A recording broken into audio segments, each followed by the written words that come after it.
You're listening to Radio Omnicor, the podcast where data meets heart. I'm Colleen McClintock, your host, and as always, I'm joined by my co-host, Dr. Hilton Rudnick. Today, we're exploring one of the most overlooked yet powerful skills in leadership, listening. Our guest is Oscar Trimboli, author, speaker, and mentor, whose life's work is dedicated to helping leaders and teams listen beyond the words. He's the host of the award-winning Deep Listening podcast, has spoken with audiences around the world, and is the author of How to Listen, Discover the Hidden Key to Better Communication.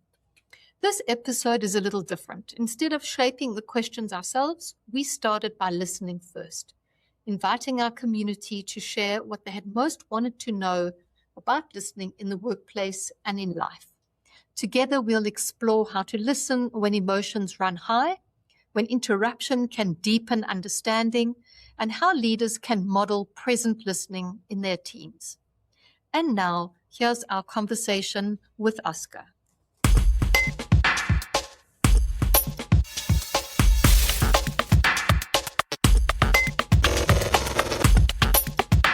Welcome, Oscar and Hilton, into the studio. It is very exciting to be here for episode 60. Lovely to have you here, Oscar.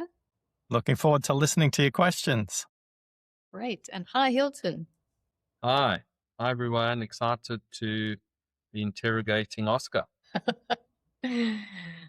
Okay, we'll see how that goes. Oscar, before we jump into your frameworks and your wisdom, I'm just fascinated to hear a bit about how you landed in this world of becoming the listening guru. Was there a moment in time where you had this epiphany, or how did you land up in this very important work? You have to go back to April 2008. I'm in a boardroom and I'm in Sydney, and we've got people on a video conference to Seattle and Singapore, and it's the annual budget setting process at Microsoft. There I'm a marketing director, and this meeting typically goes for about 90 minutes, and there's 17 people on each of those different locations. And we have to get the budget sorted out for the year. And 20 minutes into the discussion, my boss, the vice president of the region, says to me, "Oscar, we need to speak immediately after the meeting." I did not listen to a word anybody said for the rest of the meeting. All I did was took out a pen and a piece of paper, because I figured it would be a little less distracting than typing it into a spreadsheet. But I was trying to work out how many weeks of salary have I got left, and who are the 5 people I need to call to find paid work after the honey we need to talk conversation from Tracy. Meeting finishes about 70 minutes. So it's about 20 minutes early, which is kind of unusual for the budget setting meeting, which usually goes well over. And as everybody left the room, I tried to avoid a stay of execution and made my way out with everybody else. And Tracy said, "Oscar, please close the door, because what I have to say is very important." I closed the door, started to walk back towards the boardroom, and about halfway back to the chair, Tracy says to me, "You have no idea what you did at the 20-minute mark, do you?" And I thought, oh, great, I'm getting fired and I don't even know what I did. I sat down. She looked me straight in the eye and said, "Oscar, if you could code how you listen, you could change the world." What I heard was, "Woohoo, I've still got a job." I have no idea what code listening meant. And the only thing I could blurt out in that moment was, "Tracy, do you mean code or code?" Which was my way of saying, "Do you want it in software or something else?" And she says, "Code, Oscar, we work at Microsoft." Walked out the door, didn't think another thing of what Tracy said till about 2 weeks later, when the Chief Financial Officer, Brian, came to me and said, "Oscar, can you come to my team meeting and audit my listening?" I said, "Oh God, Brian, you've been talking to Tracy about this listening caper, haven't you?" I said, "Honestly, I didn't pay attention after the 20-minute mark, and I've got this huge gap in my revenue because I wasn't in the fight. And Brian said those magic words that everybody who carries a revenue target wants to hear from their finance leader. Oscar, can't change your top line budget, but we can look at investment to help you to grow. I said, great, Brian, where's this meeting? What time? And what do you want me to do? And I sat in Brian's finance meeting 2 weeks later and started to jot down what Brian was doing when he was listening. And I realized as I was writing this down on a piece of paper, I was starting the process of coding how other people listen. Well, since then, 2008 to today, that's all I've been doing is figuring out how the best listeners in the world listen.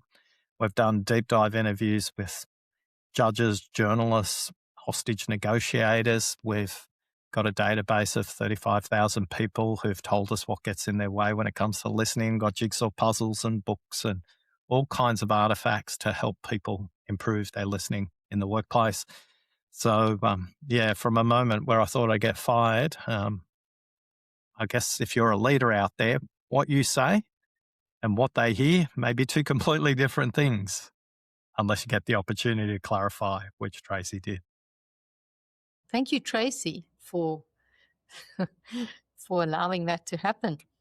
And today's format is really interesting. You guided us, Oscar, to do something, a bit of an experiment with our episode, which was we reached out to the community, actually, and we asked them, what are the questions they would like you to answer? So we're going to move through some of those questions, and I'll kick off with one being, when is it okay to interrupt someone in a conversation? How do you handle being interrupted? And that's from Greg Fabish. Happy to answer the questions, but what I'm curious from Hilton and Colleen's perspective is listening happens before, during, and after the discussion. What did you learn from the process of listening to your audience before we got together? I think it was fascinating for me because it gave me a different perspective as to what value do people want to get out the episode. So typically, Hilton and I have the privilege of sitting in front of the guest and, learning what we can from them. So it was very different to a lot of the things possibly that I would have answered. So it was a very interesting exercise, and just the people being part of it really enjoyed being involved and, are excited to hear the episode. So that was also a bit about change management and getting some collaboration going. So everyone's very hyped now to hear it. So that was also interesting. And from your perspective, Hilton? So, Oscar, what I found in my life is that I have multiple modes of listening. I would consider myself a bad listener, but I trained to be a therapist. And during that time, we spent months really just learning how to listen, how to question, how to reflect. And I can switch that on when I'm in that mode. Then I can be an excellent listener. I can, really just cross the bridge, be in the other person's world, not in my own head, and just focused on what they're saying and, be able to really get into a dialogue with them. When I'm at home, when my guard's down, when I'm not in that mode, I just think it's a completely different story. And I think I've got a lot to grow in that area. So I really have to switch it on to be able to be in the mode. So in a conversation like we're having now, I'm switched on. But I'm not always like that. But was there anything in the process of getting these questions in advance that surprised you or created a new perspective? So, I think what I've kind of felt for a long time is that, listening is so fundamental to life. It's whatever. Our lives are built through relationships. We talk the whole time. We make a living out of talking. We make a living out of being in meetings by doing those things. Yet it's I would say that most people just don't have the foundations of doing it. It's not something we learn as children. It's not something that's ever formally kind of, we inducted into that world of how to do it. And I am surprised, well, not surprised, but I'm used to the fact that most people are poor listeners and their heads are somewhere else when you're talking. And exactly what you were saying, your message and what people receive can be worlds apart. So yeah, I don't know if I answered your question, but I tried. I think for those of you who are listening right now, we will get to Greg's question, and I'm not trying to create time for me to think. The importance that is placed on listening in the moment is where the focus of most literature is. Yet the reality is, in workplace conversations, we need to create a platform and a process advance of the meeting. So listening happens before, during, and after the conversation. If you think listening can't happen after the conversation, because a lot of people say to me, Oscar, how can I listen after the conversation? Just don't take any of the to-dos out of your meeting and do nothing with them and see what happens. Most people think you're not listening to them. And this is mirrored in employee engagement surveys where everybody's surveyed, but it's never regularly communicated back with an action plan. So after the fact of listening to employees, people don't feel heard. That's why we have to have balloons and cakes to get people to fill in forms and have a tracker and cheer every time somebody goes past a big 50%, 60% milestone. So the first thing we would say that we've learned from great global listeners is they get ready for the conversation and they get the others ready for the conversation as well. So something before the meeting, whether that's a group meeting or a one-on-one, some version of what will make this a good conversation. Because this is your permission slip to interrupt. So if we come into a conversation, a lot of people say to me, hey, Oscar, interrupting's bad listening. And I was like, no, it's not. There is a time for interruption and there is also time for silence as well. So when it comes to interruption, here's a few don'ts and here's a few do's. Don't interrupt someone mid-thought, mid-breath, or mid-sentence. They feel like you've cut them off. So at least allow them to finish the thought, the sentence, the breath. To professionally and skillfully interrupt, you need that permission slip that says something like, Colleen, at the beginning of the conversation, you said this would make this a good conversation. Just checking in with you right now. Are we on track, or some version of calibrating what the initial agreement was? In a team meeting, that might be just going around the room at the beginning of a team meeting, whether that's physical or virtual, and ask everybody, look, in one sentence, what do you want to get out of today? And we don't do that for the host. Good hosts get everybody to listen to the active speaker, but great hosts get everybody to listen to each other. So it gives everyone a chance to go, oh, okay, so Greg wants this out of the meeting. And in case something comes up and maybe he wasn't paying attention, I can jump in for him, or I can ask him to clarify what that means. So back to interruption. Don't do it mid-sentence, mid-thought, mid-breath. Do interrupt if the person is going in a very circular, spiraling way that's either off the agreed purpose, off the agenda, or not serving the purpose of the conversation or the purpose of the gathering. So that might sound like, thanks, Greg. You mentioned that. Could you put it into one sentence to get them to make some kind of concise approach to that? Well, Greg, if that was a subject line in an email, what would the subject line look like? And you're using this technique to get them to concision, to get them as concise as possible. So you move from content and context to what they really mean.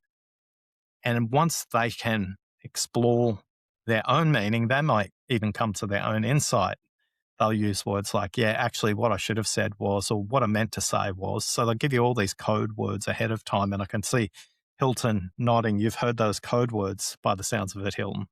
So if they're going in a downward spiral, if they're getting repetitive, if it's off track, that's the moment to use a skillful, professional, and courteous interruption, not a cutoff. There's a big difference between a skillful interruption and a cutoff. So before we move on to the second question, which is, I believe, how do you deal with the situation when someone interrupts you? Is there anything else you wanted to explore on that question on Greg's behalf that maybe needs amplification or concision? I wanted to ask the impact of interruption. In other words, if you do it, if you are cutting mid-thought, mid-breath, mid-sentence, and you've said the person feels very cut off, what is the emotional impact on the conversation then? What we hear from our research and what the speaker says when they're not listened to in that cut-off way, I feel like my opinion's not valued. I don't want to speak up. I feel smaller is an interesting phrase we see in the verbatims. And it's pointless speaking up if I'm going to get cut off. Now, if you're in a highly complex, safety-orientated or highly regulated environment, not speaking up has some huge consequences. It could have consequences with a regulator. It could have lethal consequences in manufacturing facilities, construction sites, mining sites. So the impact of a cutoff interruption as opposed to a skillful, elegant, professional cutoff means you're not going to hear the issues that are holding the system back. You will hear peripheral or symptomatic issues, but you won't hear systemic issues because people aren't confident, comfortable, or feel like they can risk something professionally to say what needs to be said.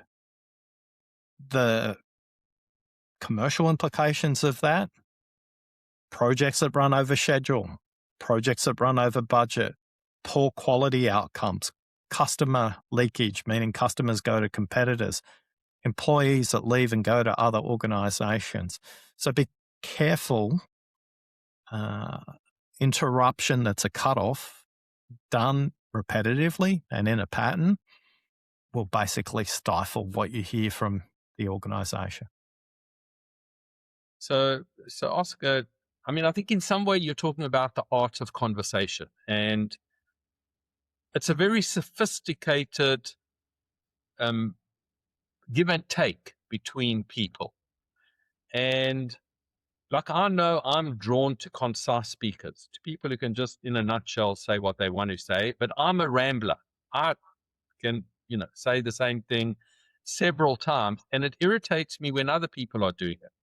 But I would find it difficult in a conversation to frame it for someone. So like to Colleen's point, I wouldn't want them to feel that I'm shutting them down. I want them to speak, but I want them to speak in a different way where they can just get to the nutshell of the message and know for sure that when they've said it the first time, I've got it, that they don't have to say it in multiple ways for me to get it. So, but it sounds very artful to be able to do that diplomatically, to wait for the right moment and to kind of intervene in a way that, helps the person talk in a way that is going to get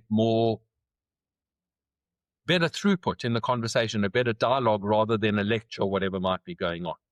So those skills that you're talking about, for me, seem like most people don't have them, in kind of channeling the conversation to work more optimally.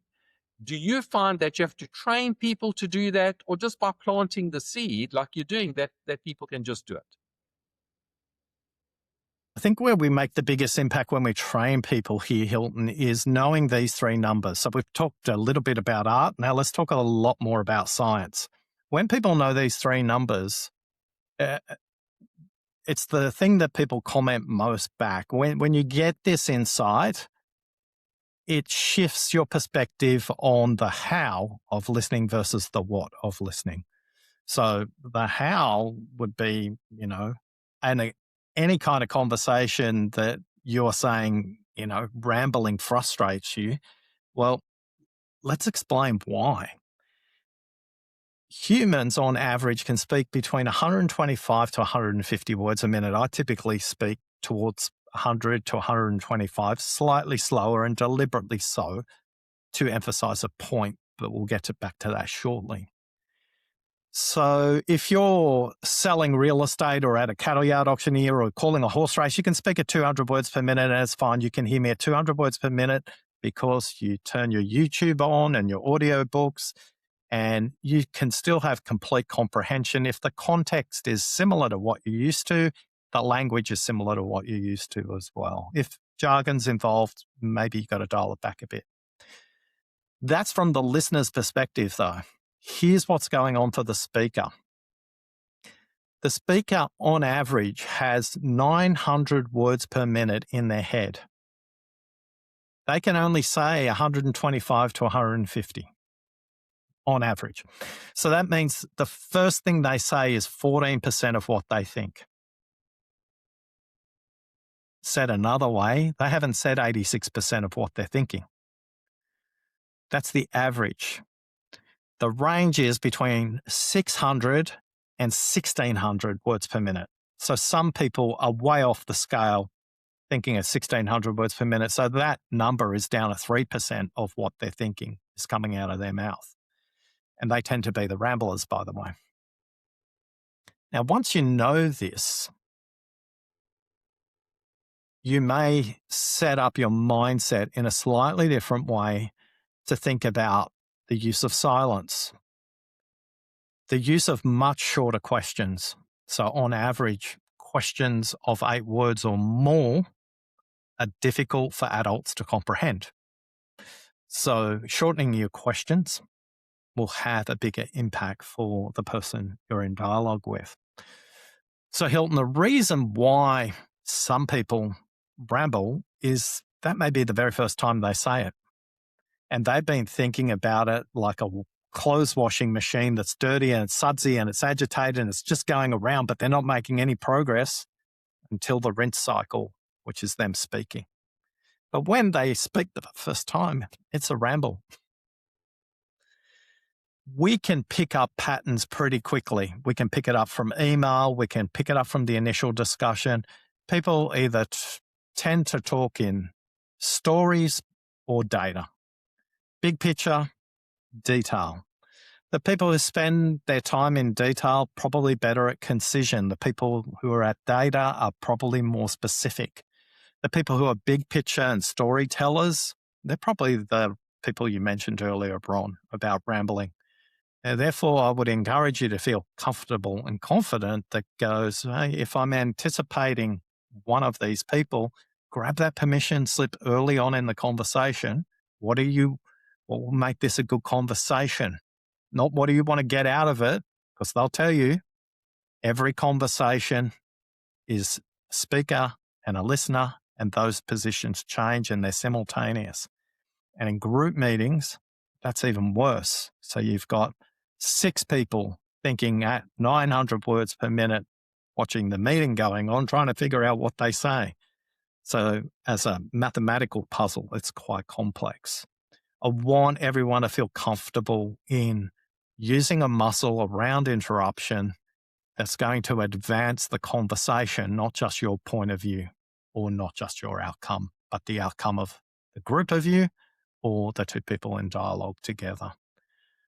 How quick are you, Hilton, at kind of diagnosing, are they a rambler versus they're pretty sharp and to the point? I mean, I think I make a very quick judgment around that. Yeah, because as soon as someone starts repeating themselves or just, rephrasing something that they've already said, and I've got the message, normally I want to respond at that point.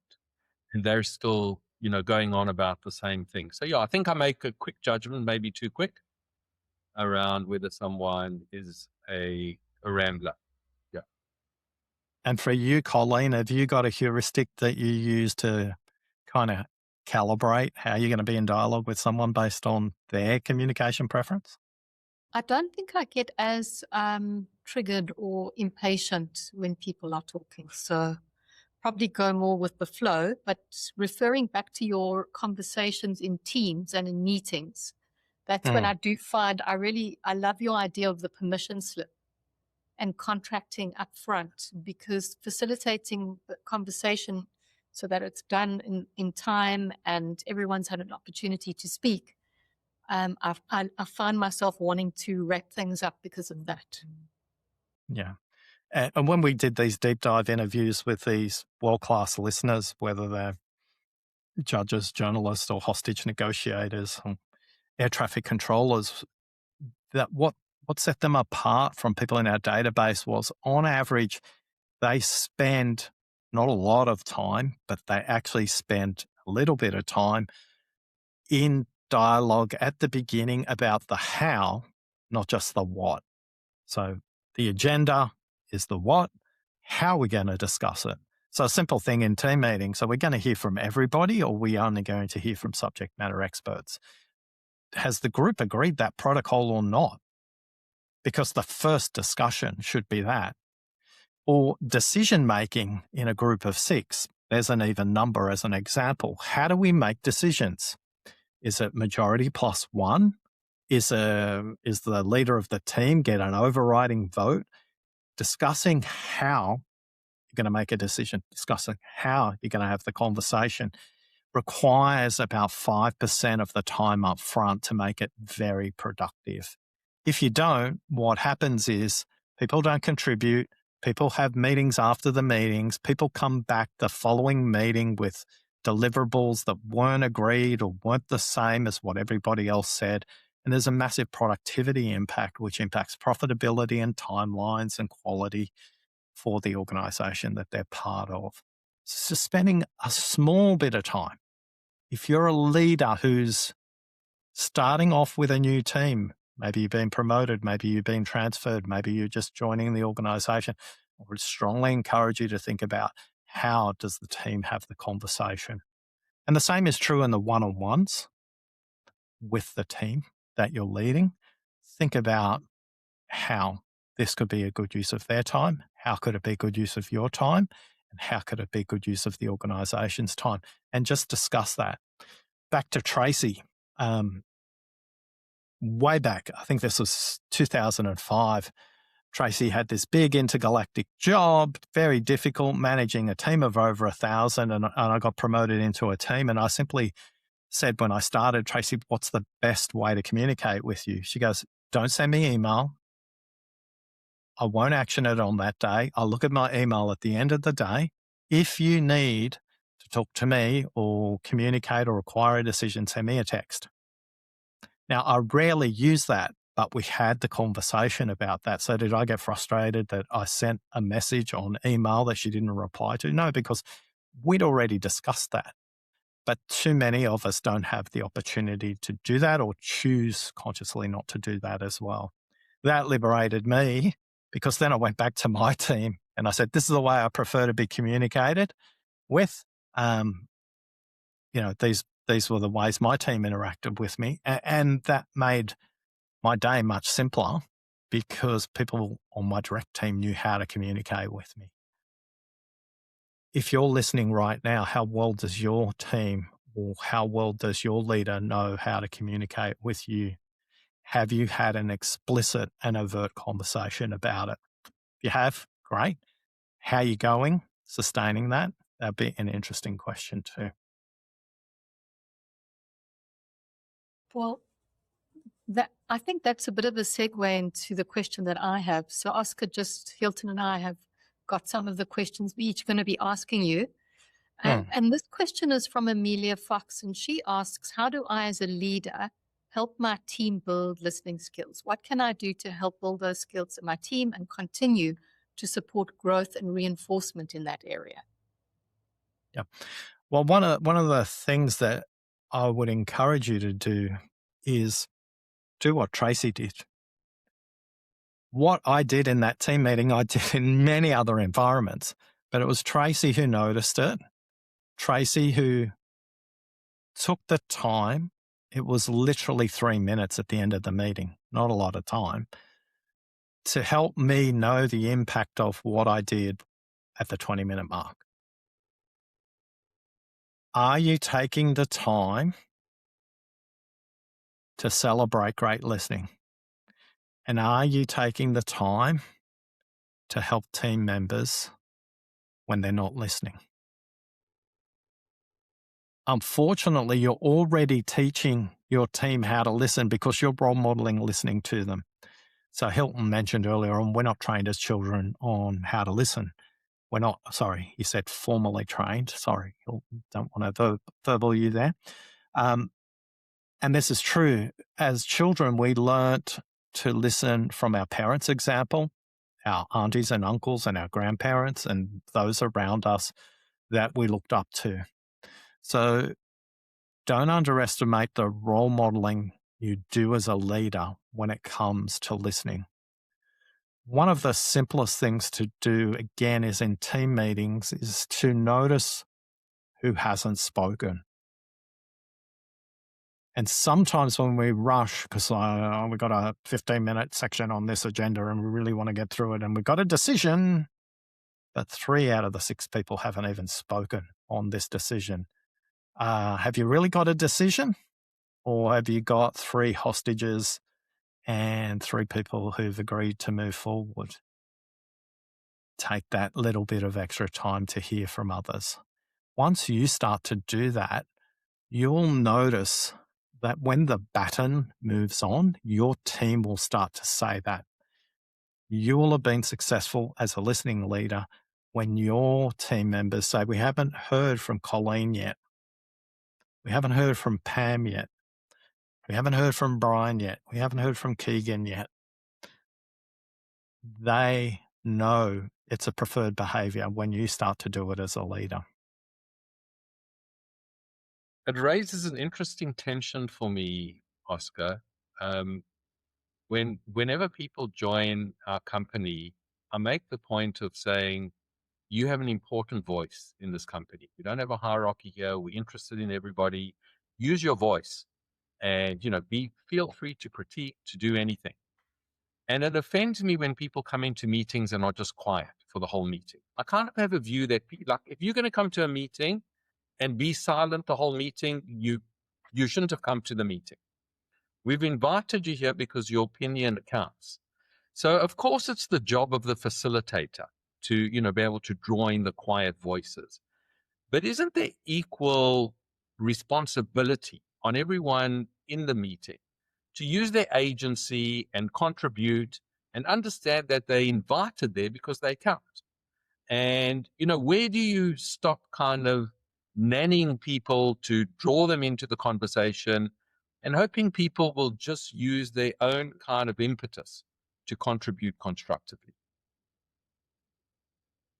I think when we get into situations like that, we need to acknowledge that where you're at and where they're at are 2 completely different places in terms of agency. There's a power differential in everything you've just said, right?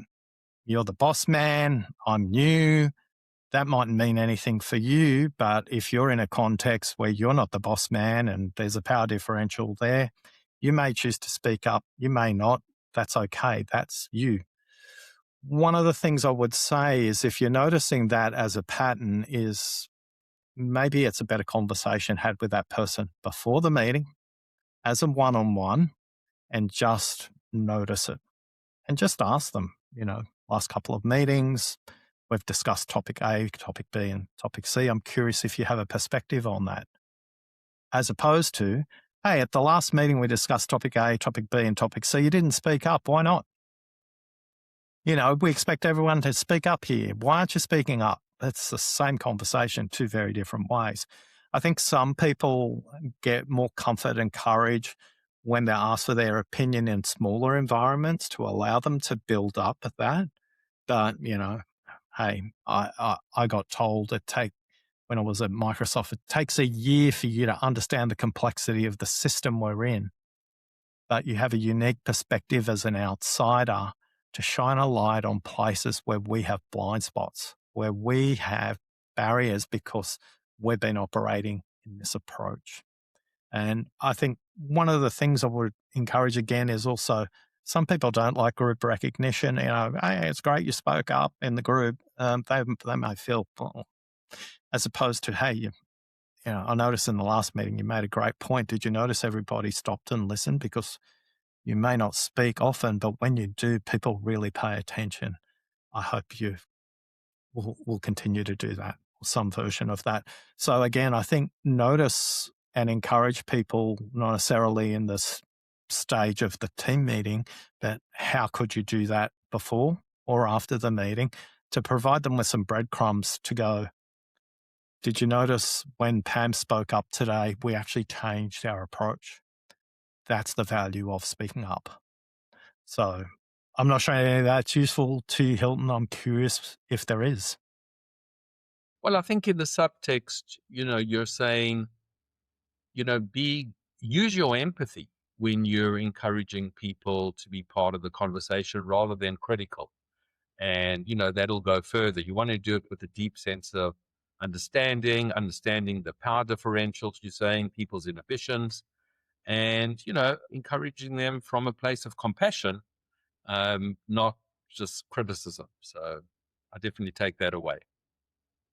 And for you, Colleen? I appreciate how you framed it, because it's interesting that Hilton gets offended because there's complexity in the room. So it is intimidating to be in a conversation with Hilton, particularly because of his knowledge and his seniority. And then also just, feeling that they may say something that would actually not make sense or come across poorly. That's going to put them in a career limiting situation. So I think that there's a lot more to it than just, they're not speaking up, therefore they're not contributing. And our team are typically quite young, and it's those individuals who struggle to also sometimes find space in the conversation, if I'm honest. There's not a lot of space always for people to speak up. So I think the way you've nuanced it is very helpful. I mean, maybe in broadening the situation a little, this is not about, me and my team, but I often hear from senior leaders how they have wished they had spoken up more, how they often sitting in meetings thinking, should I say this? Shouldn't I say it? How's it going to go down? Am I going to be judged? Is it right? Is it wrong? All those kind of interior dialogues going on, and people feeling afterwards that they'd missed an opportunity to contribute because of whatever those inhibitions are. So, it's not, I think it's more universal than, just our team. Yes, that's listening is situational, relational, and contextual. You've got these three very different opposing and attracting dynamics all happening. You'll listen differently to a manager than you will to a mother. You'll listen differently to a barber than you will to a builder, So there's all those dynamics happening at that time. I think the other thing that I think when we're seeking to listen in team meeting context, a lot of the time we think that just a straight verbal whatever is a great approach. Yet it could be something, and I saw a leader do this really skillfully. They just asked for a vote with a show of fingers out of 5, right? But the way she did it wasn't, I'll vote first and everybody looks around and looks at me. She went 1, 2, 3, vote, right? And so everyone voted at the same time. Now, that was a team in a high trust environment. That leader had been operating in that team for 2 years. That was a known ritual and protocol. It didn't start that way. Yet, when we want to get a read of the room, as well as where the individuals are on that range, something as simple as show of fingers or getting people to say a number out of 1 to 5, 1 to 10, whatever the case may be. I saw another leader do it with colours. which kind of shocked me. But again, it worked in their system because it made sense. They were in a creative undertaking, and they simply said, what color are you feeling about this decision right now? And they had a range of colors. But then what was fascinating is he went around the room and said, what does that color mean? So orange was an interesting color that they used. And they said, I feel like my flame is going out. It was really, really bright, but now it's orange, as opposed to you probably interpret orange as a positive, uplifting thing. And somebody said, well, I'm feeling black. And it was fascinating because then they said, I'm feeling black because now I have certainty. It's absolutely unambiguous and it's clear. So I thought, wow. So it's not just the use of sentences, dialogue, but it can be other techniques as well, but it depends where the teams are and the individuals are in their development as well. Interesting. Hilton, do you want to bring us the next question? So I have so many questions over here. I'm not going to my first question. I'm going to my second one. This was asked by Dr. Brian Chimsamy, who's one of our colleagues. And he says, how can one stay present and listen actively to the speaker without becoming anxious in formulating the next question they want to ask? And, it seems like there's a broader thing over here. How do I get out of my own head when I'm in a dialogue and, really listen, be with the other person instead of my own calculus of what's going on? Yes, and with somebody who's a doctor, they're likely to have all kinds of qualifications and heuristics that they're applying to the conversation to very rapidly categorize everybody into box 1, box 2, box 3, or box 4. And in fact, we've done that with everybody in the research, and Dr. Brian would be known as the shrewd listening villain, a solution-orientated person who's ready to prescribe a solution to a diagnosis they haven't taken the time to fully undertake. They've solved 100% of every issue someone said and even the issues they haven't. We can listen continuously for 12 seconds. So it's very natural for you to want to jump ahead, to solve, to fix, to anticipate, to drift, all those things. And the reason it is because you can listen at up to 400 words per minute. On average, we can do about 250 words per minute. And as soon as that happens, our mind clicks over into its default. In Brian's case, it's solution. Back to that original question, what will make this a good conversation? It's not only a permission slip, it's also a compass setting for people like Dr. Brian. When you're going into solution mode, ask yourself these 3 questions. Does this solution serve the original question? What will make this a good conversation? Is the solution fixing a symptom or a systemic issue? So that's the second question you've got to ask yourself. Have I taken the time to fully understand the consequences and connections in what they're saying to other departments, to other divisions, to other timeframes, to other languages, to other continents, whatever the case may be? So the second question we've got to think about is are we at the symptom and are we trying to give them a headache tablet, or are they dehydrated and they just need to drink more water? That's the systemic issue. So the second question I'd ask Brian is, think about that. How deep are you going in listening to what they're saying? And then the final question to ask yourself, Brian, when you get into solutioning is, what are 3 alternatives I haven't considered that may be systemic before I come up with a solution? Because remember, they can speak at 125 words per minute. They got to get out 900. The likelihood they're going to say exactly what the problem is the first time is pretty low, 14%, maybe 20%. Maybe if you're a doctor, you'll do it in a third of the time because you're really good and structured with your language. So again, use that initial question. What will make this a good conversation as your compass setting? So is my solution helping that? Is it symptom or systemic? And have I thought about 3 alternatives? And by the way, you can think about all those 3 things before they've finished what they say and still comprehend what they're saying in front of you.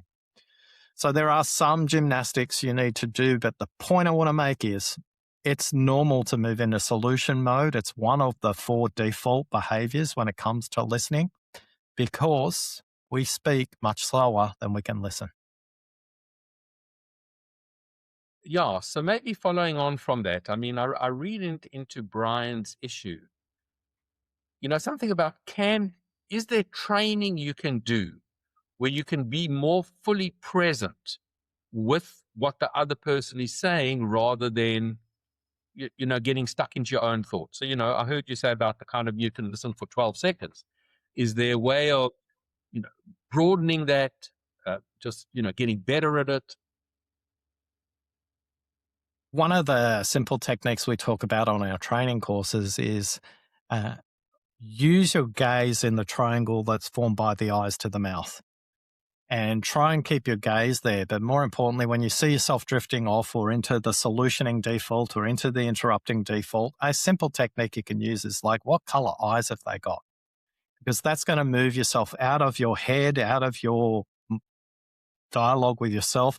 And it's going to move your orientation on to the other side of the table. Now, the reason I do that is often fun with me because I've got 2 slightly different colored eyes. So when people say, Oscar, your eye color is this, I go, is it really? And they go, oh, what do you mean? I said, which eye have you looked at? And they go, oh, you've got different colored eyes. About 10% of the population, by the way, has slightly different variations in their eye color. But the point of that exercise is just get them there. Second point is this universal thing that we have called water. If you want to center yourself, the best thing to do is just grab a glass of water and drink half of it.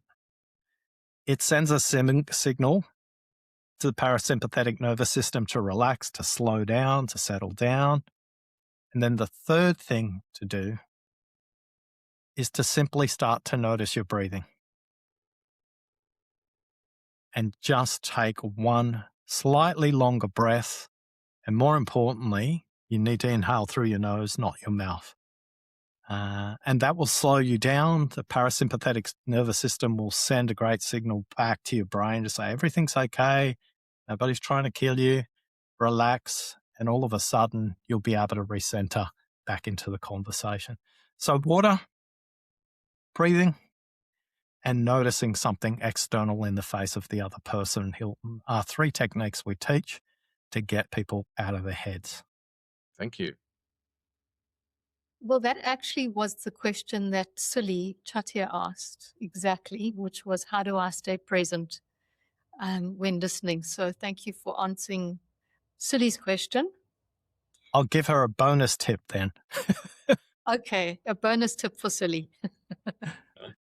Depending on your environment, one of the quickest ways to reset your head so you're not going from back-to-back meetings or you're going from one context to another is 30 seconds of music or music with song. It doesn't have to be instrumental only, it can have voice as well. But any kind of music will, within 30 seconds, reset your wiring in your head to a completely different state.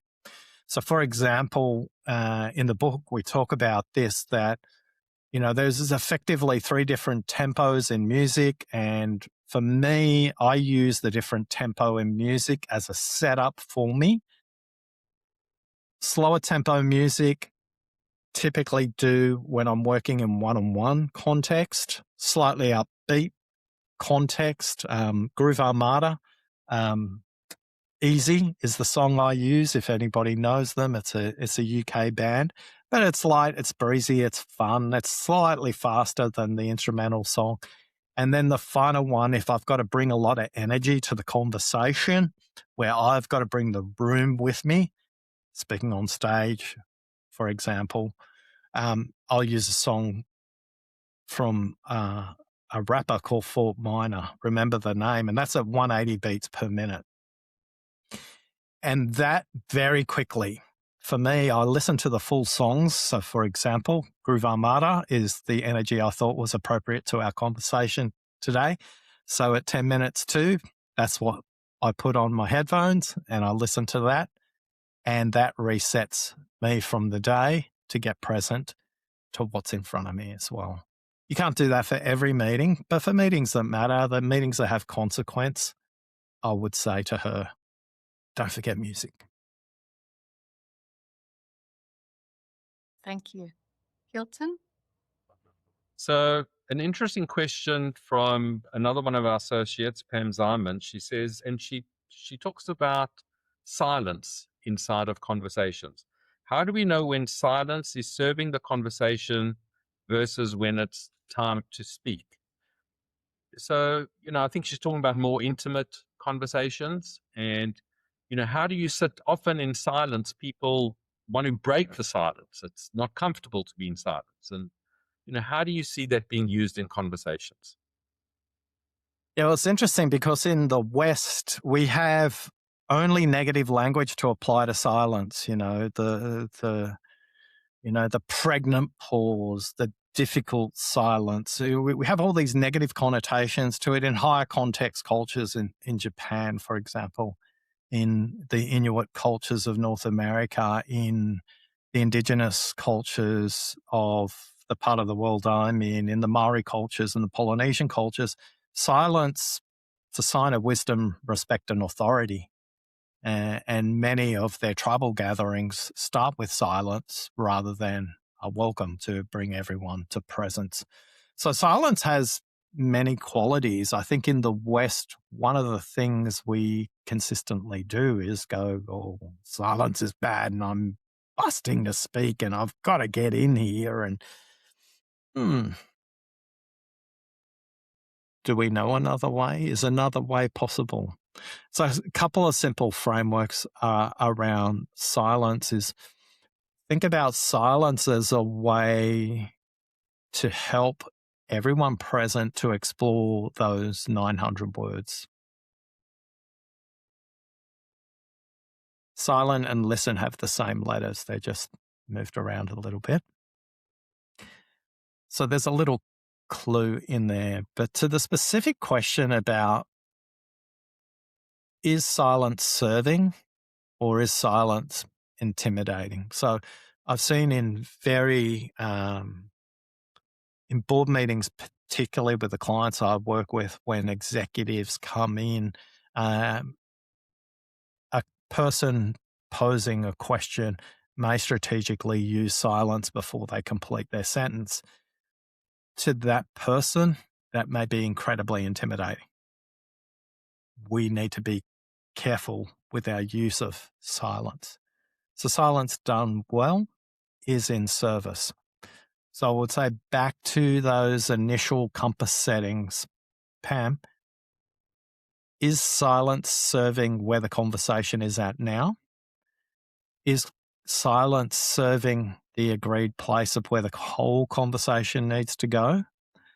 And is silence helping that person get the 900 words out? And only Pam can make that informed choice in the moment in that intimate conversation. So Pam needs to kind of simultaneously adopt a couple of positions there to understand if silence is serving. As a general rule, when we work with our clients and in training sessions, err on the side of more silence rather than extended silence. What I mean by that, if you usually have little silence in between a dialogue, then just add 1 second on. Don't add 10 seconds on. Don't add 30 seconds on. That's going to come across as weird and confusing to the person you're in dialogue with. But if 1 second extra works, then next week just add it to 2 seconds. You will be surprised what you hear when you continue to extend that out. Eventually, some people will notice and they'll comment on that back to you. So Pam, is it in service of the dialogue agreement originally, so it's where the conversation's going as well. In that moment, just extend it for 1% more. If you're a 10-second silence person, I'll just take it to 11. Thank you. Okay, we are looking now at Dr. Neville Golden's question, which is, what is the difference between hearing and listening? Good question. And before we get to Neville's question, we're about 60% into our conversation. How are we tracking overall? What have we learned from the last hour that could improve the outcome for those listening right now? We're just going to have a little commercial break between Hilton and Colleen and myself.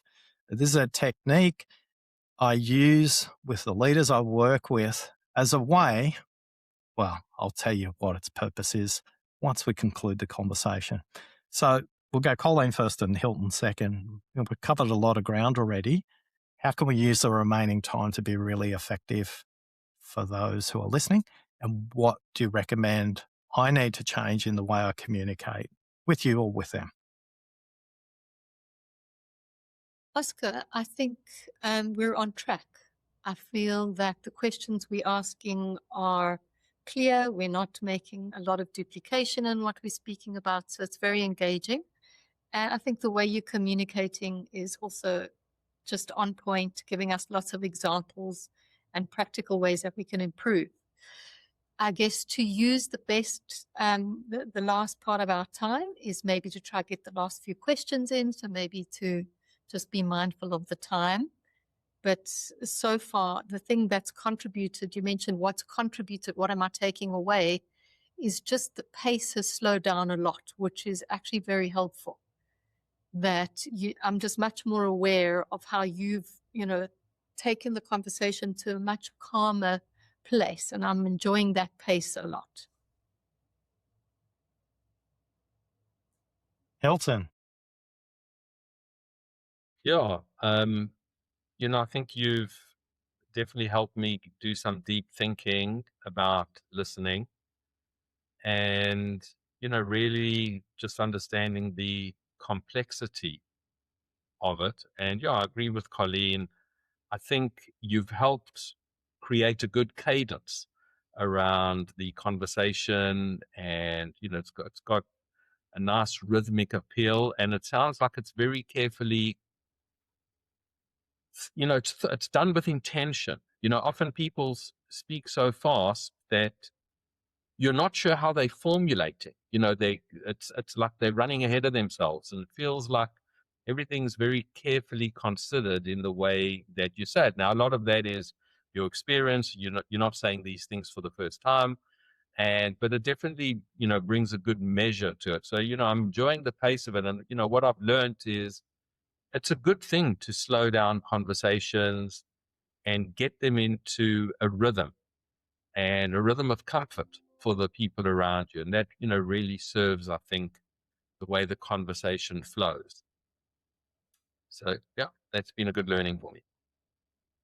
Thank you. Now, the technique we've just used, you can use in any team meeting, in any one-on-one meeting, and it's crucial you do it with enough time to make the adjustment. If you're a leader who's struggling, and here's what I didn't tell you at the beginning, if you're a leader who's struggling and go, my team doesn't speak up and I never get feedback because I say to the team, hey, could you give me feedback on how we're going? They're not going to give you feedback. As opposed to what we just did now, what worked, what needs improvement, and how can we make that adjustment visible so we can signal back to our team that I'm listening to you and I will adjust for the balance of the meeting. And one of the things I was really conscious of is my ramble to concision ratio, given Hilton's initial comments about what frustrates him. And Colleen references as cadence, and also Hilton's picked it up as cadence. So real time, when I heard that, I've also adjusted how I communicate to go, okay, Hilton's a proxy for the audience. So how do I flex and show both styles So, for example, that story about Tracy at the beginning was probably the 4-minute version of that story. But I can also do a 10-minute version of that story, and I can also do a 30-second version of that story. I sensed initially that maybe the 4-minute version would serve the group to give a lot more context. So let's go back to the initial or the remaining questions that we have, and notice if my cadence changes for the balance of the meeting. Great. So that's for Neville. We've got Neville's question up next, which is, what is the difference between hearing and listening? Yeah, so hearing is simply an auditory process. It means you're hearing sound waves, they're going into your ear, getting to your brain via the cochlea. The brain turns it into electronic signals and you hear things. You can hear a bus go by, you can hear a police car go by, you can hear a human talking. Listening is making sense of what is said, and deep listening is helping them make sense of what they've said. So I'll build on that. So a lot of people talk about listening and active listening. That means I can comprehend what they've just articulated. That's handy, but it doesn't help the speaker. When we know that they speak so much slower than they think, our job is to get them to say what they mean, not for us, but for them. And when they say what they mean, you'll get more discretionary effort from them. They feel a higher sense of agency. They feel a greater sense of belonging to the workplace. And they believe that the social group that they belong to in that enterprise is a social group worth risking things for to give additional effort. So, Neville, hearing is just the sounds. Listening is comprehending, and deep listening is helping them make sense of what they actually mean. So, Oscar, is it okay to ask an impromptu question that I've just been thinking of while we've been going along?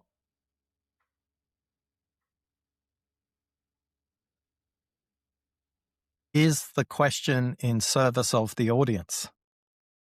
I think so. Okay. But you'll tell me if it's not. So I'm a scientist, a social scientist, so not a proper scientist. I'm a social scientist. And I have an idea for a completely impractical experiment that I would love to conduct. And the experiment would work like this. You would take 100 kids who are 6 or 7 years old. And for the next 3 or 4 years, you would teach them the pragmatics of listening. You would put them in, they would have a normal curriculum, but one of their subjects would be how to listen, how to reflect, how to explore, all the kind of things that we don't learn. You take these 100 kids and you do this foundational training on listening. So you make them, whatever, your best to make them expert listeners and from an early age. You've got a control group that doesn't do any of that. And then you measure those people 10 years later, right? They get to their mid-20s. And you want to notice if there's differences around how their lives have gone. My question to you is, would you expect to find that the experimental group would have had advantages in life from the early training in listening compared to the control group?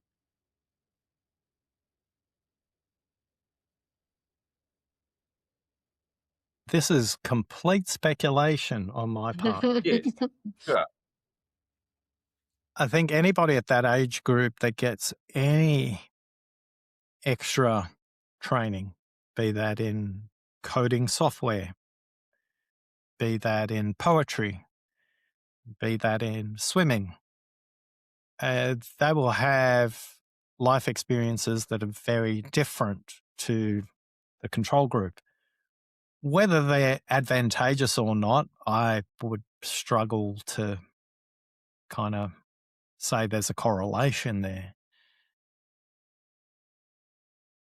I sense, though, that when it comes to perspective creating and emotional regulation, because you mentioned like 7, I'm thinking of my 7-year-old twin,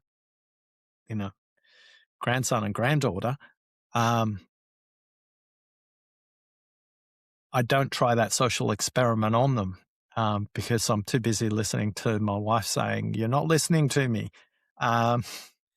meaning to the grandkids aren't listening to her.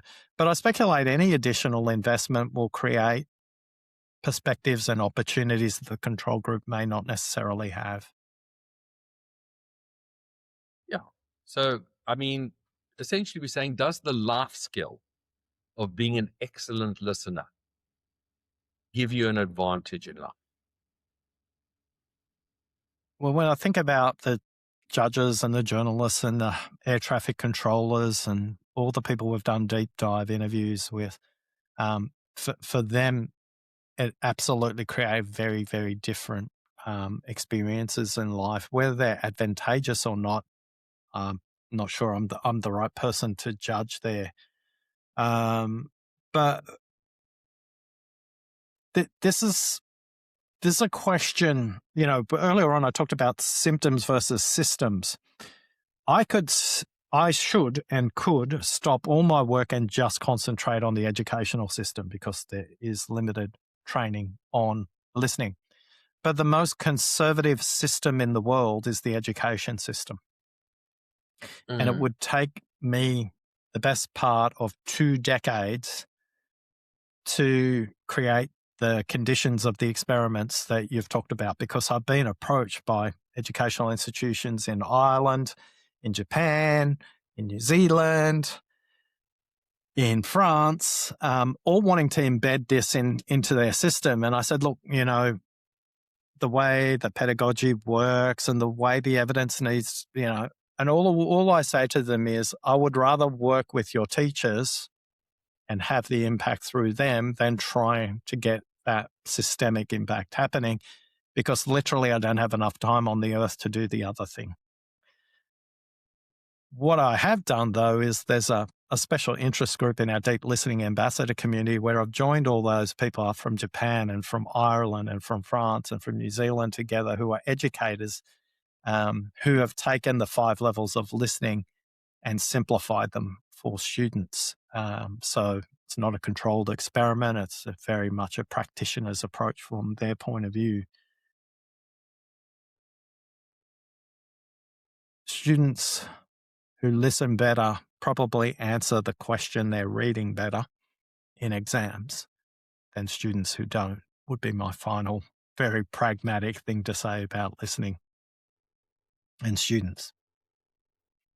And thanks for your impromptu question. Okay, Hilton, stick to the script now. Let's finish our questions.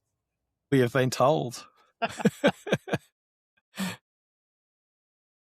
Do you have another one, Hilton?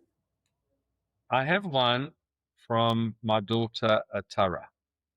And Atara says, what is the hardest thing about listening, and what do you do to remedy this?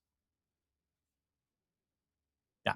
So the hardest thing about listening is explaining to everybody that listening does not start by focusing on the speaker. That is the wrong place to start your listening. Listening starts by you closing down all the browser tabs in your mind to get ready for the conversation so you can listen. So the hardest part of listening is hearing a whole bunch of unfounded anecdotes that says, focus on the speaker, notice what they say, nod and confirm and say, aha, and all those things. You're not listening. The first person you need to listen to is yourself, and you do not have the available cognitive capacity to listen if you've got a whole bunch of noise going on in your mind before you come to the conversation. So the hardest part of listening is listening to yourself.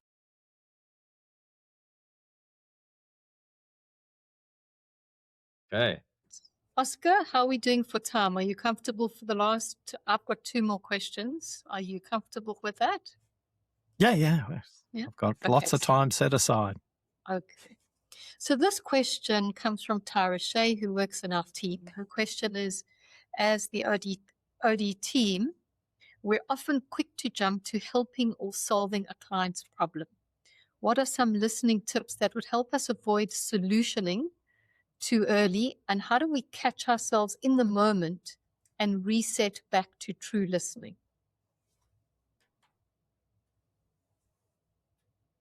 This problem's endemic for any service provider in an organization, whether that's HR, finance, technology, even sales. Before you solution, have you asked this question? How long have you been thinking about this issue? That will provide you a moment to let them say, oh, I've been thinking about it for 5 minutes. I've been thinking about it for 5 weeks. I've been thinking about it for 5 years. Because the solutioning you come back with someone who's been thinking about it for 5 weeks is going to be very different for the solutioning somebody's thought about it for 5 minutes.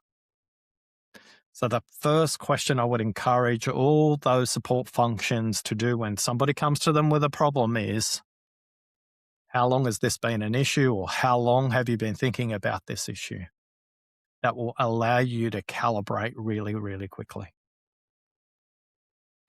The next thing is, if you're getting into solutioning, have you provided a framework for the other person to think through their problem? So, an example of a framework might be, tell me when it's not true. Because people come and say, oh, the customers always complain about this issue. Okay, so a simple framework is offer them the opposite. And they go, well, it's not always, but in these conditions. So you've given them a really simple framework to double click on their thinking to the next level. A framework might be, what's a quick solution? What's a complex solution? And what's a permanent solution? And get them to think through all 3 of those. If you offer them frameworks, you're still assisting in solutioning, and you're giving yourself time to jump into the problem. Not enough providers of support functions provide frameworks when it comes to what they're trying to serve in their clients' outcomes. So, we can never get well-qualified candidates. Well, never is an interesting keyword to think about. I think about whenever they use absolutes. When is this not true? And they'll kind of have to flip their mind really quickly and go, well, actually, it's not true in these cases. Okay, is that part of a short-term, medium-term, or permanent solution? Oh, well, okay. And then step them through whatever. Frameworks are your friend when you're in solution mode. Frameworks help them expose their thinking and yours. And you'll get to a different and possibly more sustainable outcome than your original heuristic that jumped ahead and said, the answer to this is blank.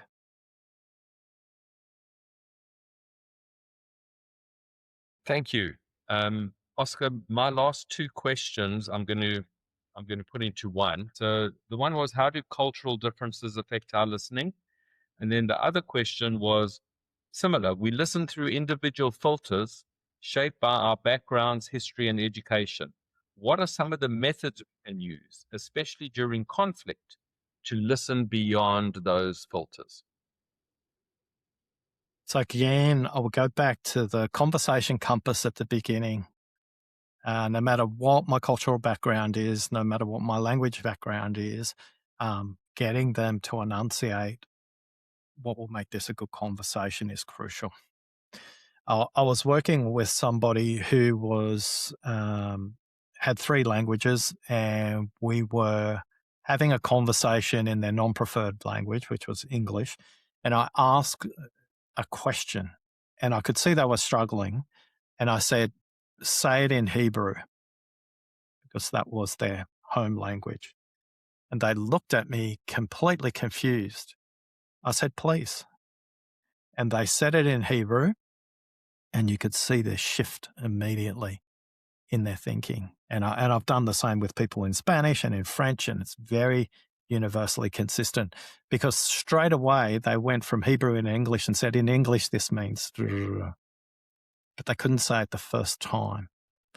So you need to have enough of a cultural radar to know that somebody's cultural background and the language of business may not be the most comfortable or the widest range of language they speak into.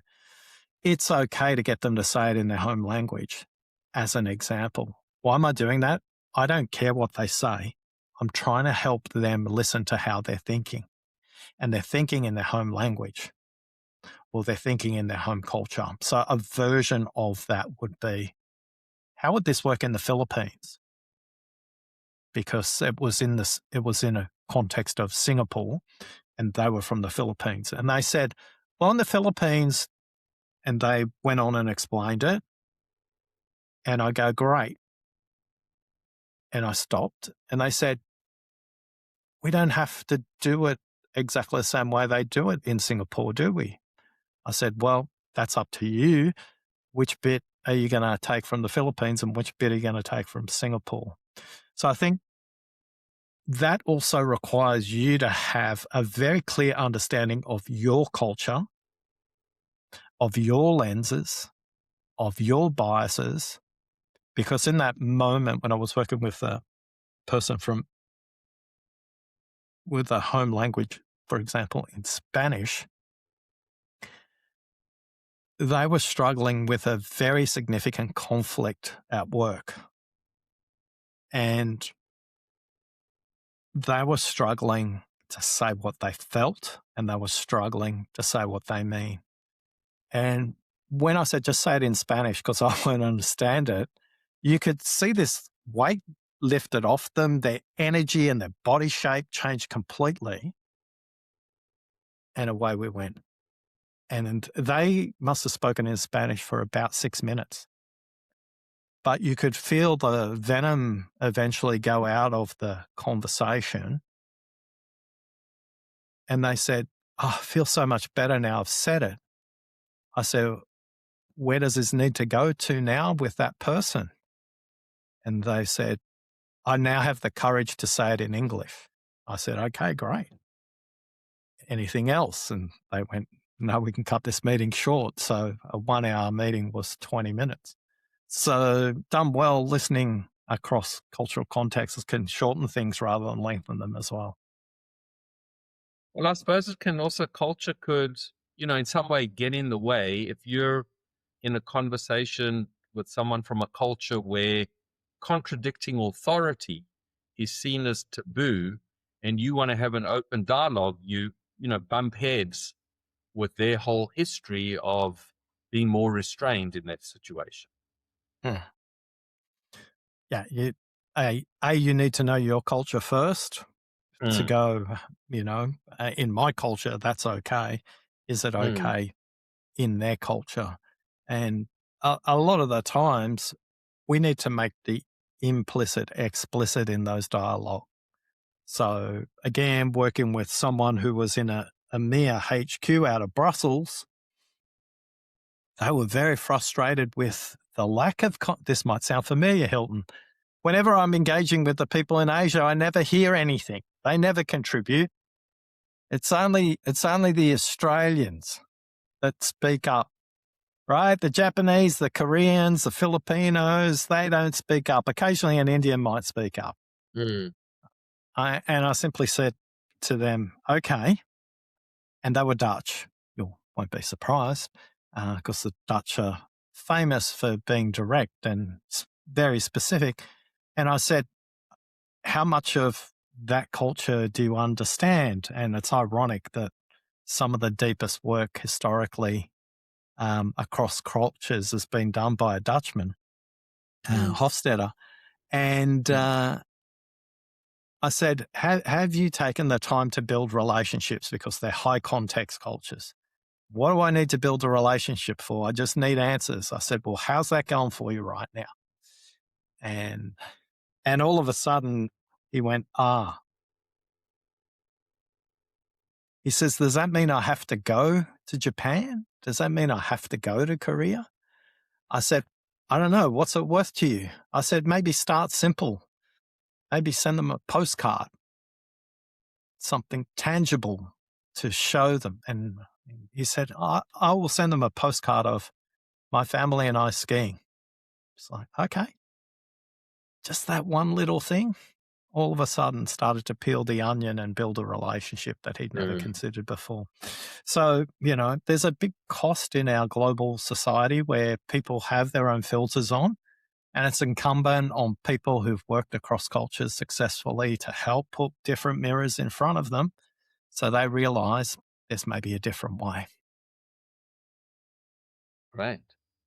Hilton, can you mention the names of the people whose questions you read, please, just for... So that hybrid question came from Coral and from Anne. Okay, great. Both. Thank you. Okay. Final question is from Dr. Cliff Lewis. Which of your own thoughts, Oscar, or emotions do you feel you need to resist most in order to truly listen? I'm a solution machine. All right, so if I take my own assessment, I'm lost at home and I'm a shrewd listener at work. I will get onto briefing calls where somebody will go, we've struggled with our employee engagement survey and the staff don't feel like, and I'm going, yeah. I bet you don't have an action plan. I bet you haven't actioned anything. I bet you haven't even told them the results of the last survey. I bet you the organization hasn't even engaged the team in question formulation because they're pulling an off-the-shelf solution because they've got this fantasy about industry benchmarks. And if you talk to any anthropologist, and I've interviewed 12 of them, this is what's going on in my head, Colleen. And I have to practice what I preach. And it's like looking at their eyes, taking a drink of water.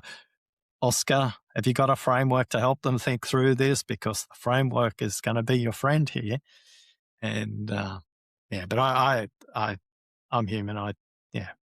I spent my lifetime in solution mode, and that's what I struggle with the most. When it comes to feelings, I grew up in a family with significant parental conflict. So, I'm the connector. I'm forever trying to connect people together to help people progress their conflicts. So that would be on the feeling side of the question, because I think there was two parts in that question. P.S. Good questions don't have two parts. They have 8 words or less, and they're very specific, but that's a story for another day. Well, thank you so much, Oscar. Maybe just to wrap up round as we end the podcast. Hilton, anything from your side? Well, yeah, maybe just in summary, it's been very informative listening to Oscar and getting a real combination of personal insights, I think techniques, and also your own vulnerabilities. It's good to hear that you're human, Oscar, and I'm sure people are coming to you. People are coming to you with, they're coming to you with questions. So, being in solution mode is, that's not unnatural for you. That's what, people are coming. They're coming to get that from you.